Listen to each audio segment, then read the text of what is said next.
Reentry అని ఎందుకు feel అవుతున్నానంటే already నాకు లైఫ్లో ఒక 5-6 రీఎంట్రీలు అయిపోయినాయి. ప్రతిసారి సురేష్ అయిపోయాడు, సినిమాలు చేయడం లేదు అని ఒకసారి ఏమో అమెరికా వెళ్ళిపోయాడు, ఇండస్ట్రీ ఇంకా తిరిగి చూడడానికి ఒకసారి ఎక్కడికి వెళ్ళి ఇక్కడ ఉన్నాను నేను. ఇంకోసారి వచ్చి హీరోగా ఇంక వేషాలు రావడం లేదు, అయిపోయింది కెరీర్ అన్నప్పుడు మళ్ళీ విలన్ గాను క్యారెక్టర్ గాను మళ్ళీ తిరిగి రావడం.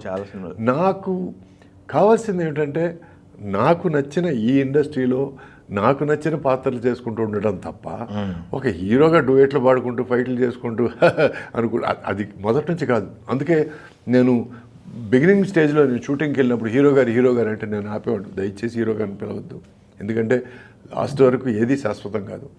రేపు నేను క్యారెక్టర్ ఆర్టిస్ట్గా చేశారు, విలన్ గారిని పిలుస్తారా అని అడిగేవాడు. So I always wanted to be a versatile actor అండి. That is all I wanted. And నాకు నచ్చిన ఈ ఇండస్ట్రీ తల్లి కళామ తల్లి ఒడిలోనే ఉండాలనేది నా తాపత్రయం.